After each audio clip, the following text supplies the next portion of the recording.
So the Microsoft engineering team has been quite on fire in the last few years.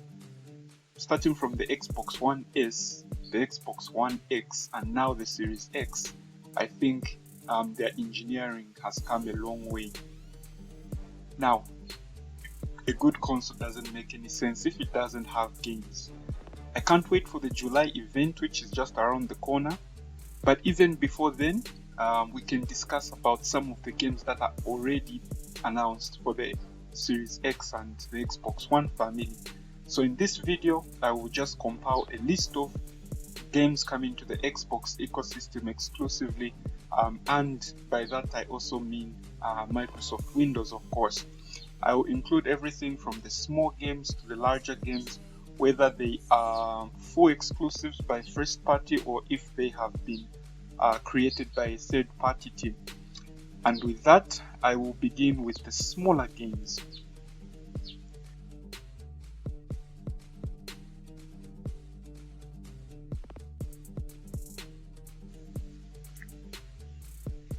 So first up is Battletoads. Battletoads is back.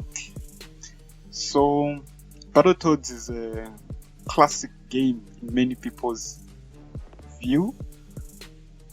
I played the original Battletoads some years ago, and I think I had some good moments with it.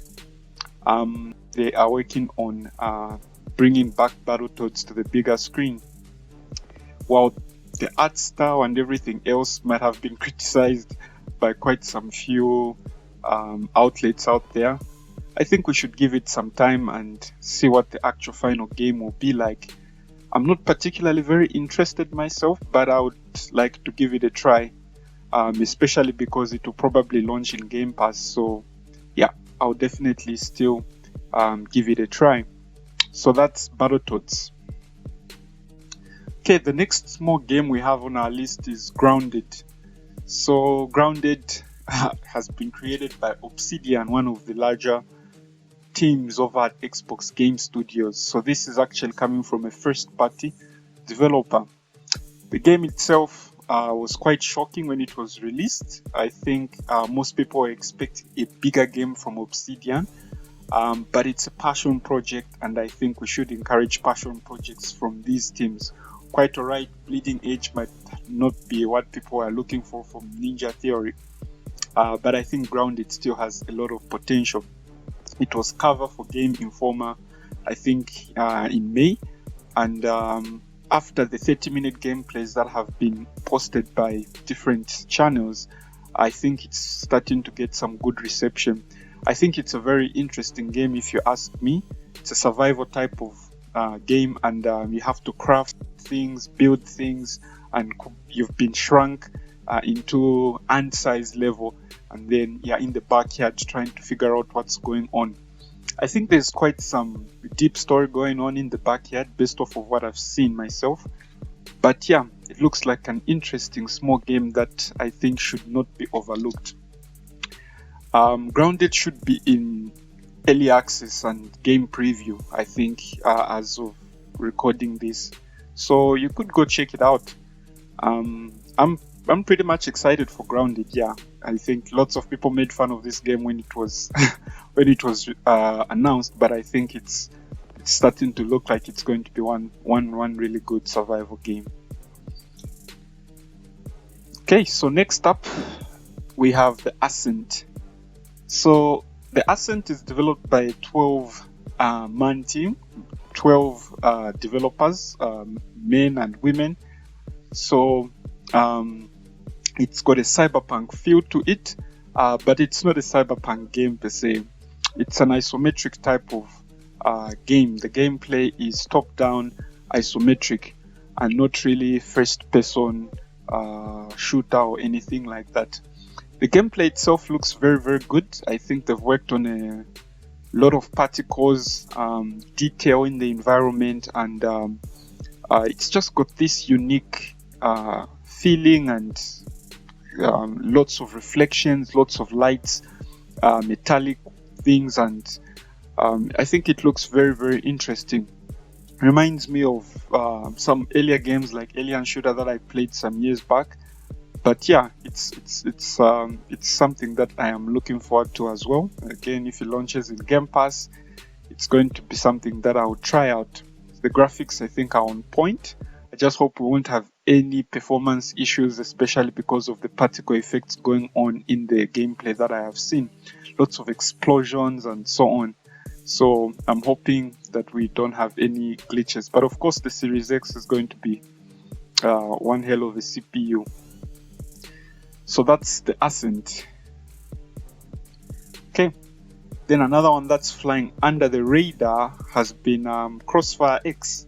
So Crossfire as a game has existed for quite some years. I think it's one really old game, kind of like Counter-Strike on PC, but is more common in Asia. South Korea especially has a large player base for this game. It's not really known in the West, but I think Microsoft is trying to bring the Asians onto the Xbox platform, and so this is one way of doing it. The gameplay itself looks interesting. From what I've seen, it could be an interesting game, especially for Xbox Live. The game modes, I think IGN, Ryan McCaffrey called it some damn fun. So I can't wait to see what it's going to turn out to be like. But if what I've heard is okay, over 500 million players ever since it was launched, then bringing it over to the Xbox family is a good deal, I think. So that's Crossfire X. Then we have a creepy game, Scorn. So Scorn was one of those games that was announced at the May event. Of course, in as much as we didn't see a lot of gameplay in the May event, and we still have some sour tastes in our mouth towards that event, I think this is one game with some potential. In fact, horror games look like they're having a good comeback on Microsoft systems. I don't know what to feel. I don't even know what to say about this game. I don't think I'll be trying it out. I think it's a little too gross for my liking. But yeah, for you guys who like to play horror-ish vibe games, you might want to check this one out. The trailer itself doesn't reveal much. I don't understand exactly what is going on in the video. But yeah, it looks like it's going to be an impressive if what's running is in engine. Yeah, so it's got some atmospheric vibe to it that just makes you feel the creeps. And yeah, the fact that the trailer gives you this sense of what the heck is going on is, I think, what they were trying to achieve. So yeah, Scorn has been around on PC, and it will be console exclusive to Xbox. So you could still play it on PC, but can definitely get into it on console only on Xbox. So that's Scorn. I won't be giving it a try. I don't like what I'm seeing per se, but yeah, it might interest some of you. Okay, the next game on the list is The Medium. So The Medium is also a horror-ish type of game. Again, like I said, horror type of games are coming back to Microsoft platforms. With this one, the developer has been quite vocal about how they are using the SSD with the Microsoft systems, and how they were not able to work with the mechanical drives on the current Xbox. So this one is going to just skip Xbox One and the Xbox One S, One X family altogether. It's going to be Series X only. The gameplay itself kind of looks interesting. I think you have to do quite a number of things based off of the powers that I'm seeing I have. Looks like the environment changes, or you can manipulate different things in the environment to work out puzzles or something like that. The developer in an interview did not want to share much about what was going on in the trailer, but just by looking at it, you can see that yeah, there's a scarish vibe to it, a horror type of narrative being drawn. But yeah, I do not know much about the actual gameplay. Nothing has been said about the gameplay itself. When the team's ready to reveal, we'll comment more on it. But this is another game that has been announced as a console exclusive to Xbox.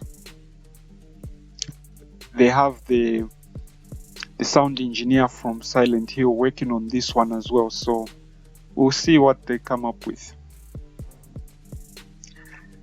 Another game that should not be underestimated by any means is Age of Empires. So Age of Empires was announced at XO19, and the franchise Age of Empires is one of the most recognized gaming franchises out there. I think Microsoft is trying to tap into some of their old IP for strength, and by seeing some of the games that they've announced, like Battletoads, Age of Empires, and even Flight Simulator, you can see that they're trying to reclaim some of their older fans. I'm a fan of Age of Empires. I played a whole lot of Age of Empires, including the Castle Siege, which is a smaller version. But I can't wait to see what Age of Empires is going to bring. I'm a huge fan of tactical games, strategy games, and anything that has to do with conquering and winning over kingdoms. So I was quite interested in seeing what this will be like. This is in fact created by a new studio. These guys are kind of like Xbox Publishing, but not really. So they're called World's Edge, which is a brand new studio. They have about 40 developers, but they also collaborate with other developers to work on Age of Empires 2, 3, and the ultimate versions of other Age of Empires games. So it's a studio, but it's also more like a publishing wing at the same time. So altogether, we could have about 3 teams working on 3 different Age of Empires games. So World's Edge is basically just going to be the name that's going to be taking the Age of Empires franchise into the future. And the graphics on Age of Empires 4 look okay. They look interesting in my opinion, and I think I'll be willing to give it a try. I think it's one of the more exciting games that were announced at XO19. Okay. Then the next game, of course, is Flight Simulator. Again, with the same style. Microsoft is tapping into its roots for strength. We can see that the Flight Simulator looks very, very impressive. The graphics, I think, are some of the best, and I think the technical details that Asobo is trying to hit are quite outstanding. So it uses Bing Maps and collects real-time weather information and stuff like that, which makes it quite a complex game. This is a flight simulator like no other. Almost every airport that exists in the world today is going to be in this game, and they've modeled the whole world, the terrain, the weather, the cities, everything. In fact, the developers said the first thing you should do when you get into this game is try to fly over your house. So it's quite a big game, and I think they're really trying to go to push the boundaries of what gaming can offer in terms of realistically modeling the real world.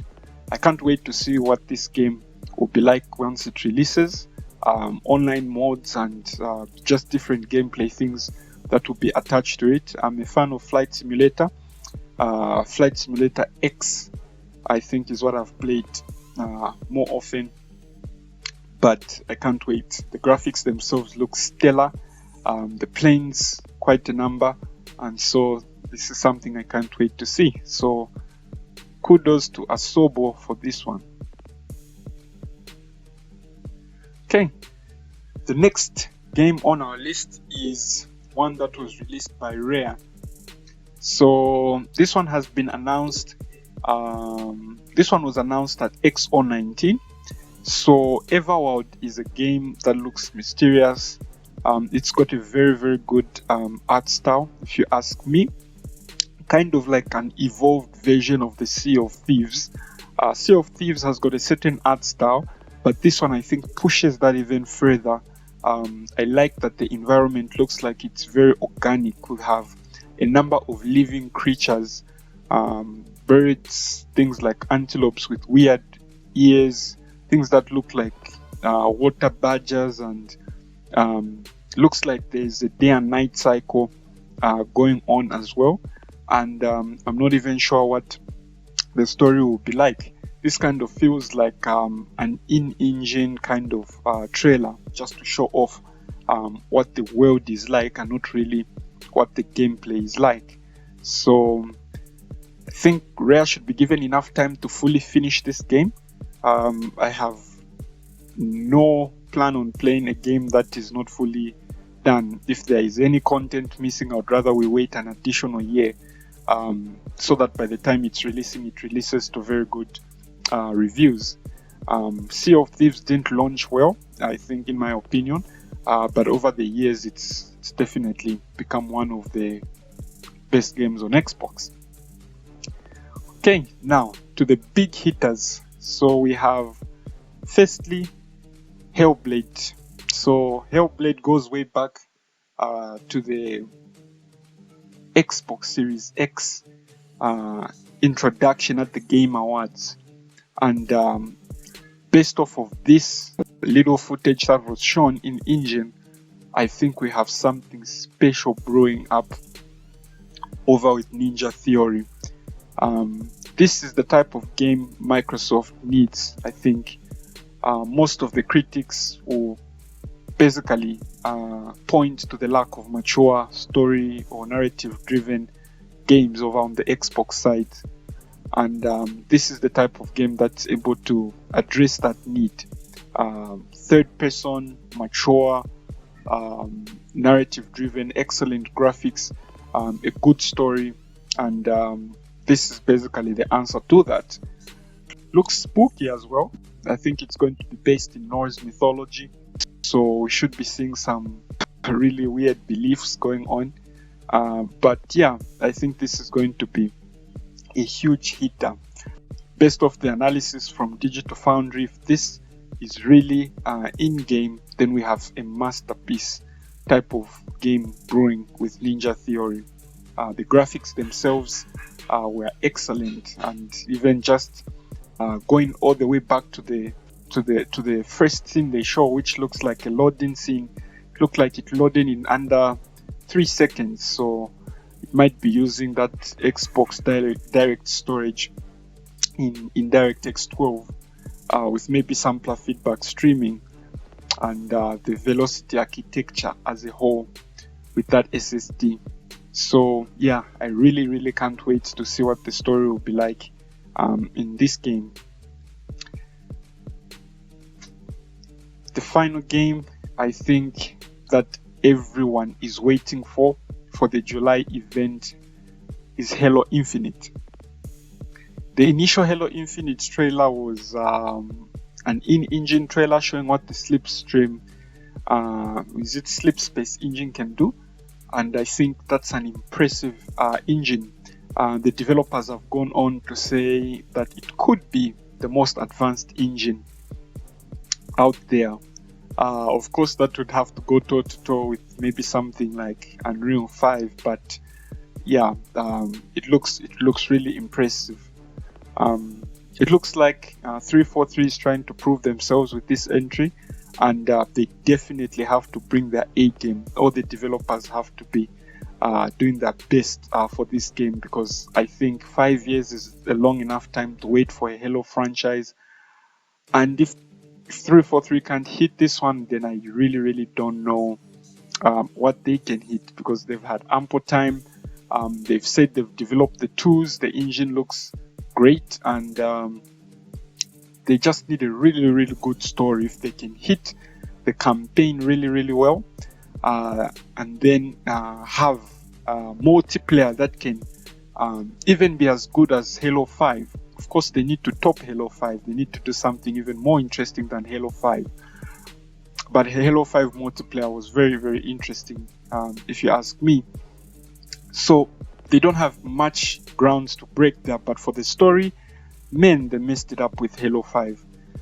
This is the chance to redeem themselves, and I think from what we've seen in the Discover Hope trailer, we have quite a number of things going on. We want something emotional, we want something that's going to be memorable, right? And if the gameplay, rumors of it having open world and RPG elements, then it's definitely going to be the game Xbox fans are waiting for. And the trailer for The Banished and Atriox definitely has me hyped. So all in all, that's 11 games coming to the Xbox that have been confirmed, already been announced. Most of the media is not talking about some of these games. Most of the Xbox channels are, but most of the third-party media will claim that Microsoft has only announced Halo Infinite or Hellblade as the only games. But since Microsoft is definitely doing a 2-year transition period, basically all games that are coming to the Xbox One, to the Xbox Series X as first-party games will come to the Xbox One family as well. So any game that's coming to Xbox One or any game that has been announced for Xbox One will also play for Xbox Series X. So it's basically vice versa in any way you look at it, and so they should be counted as well.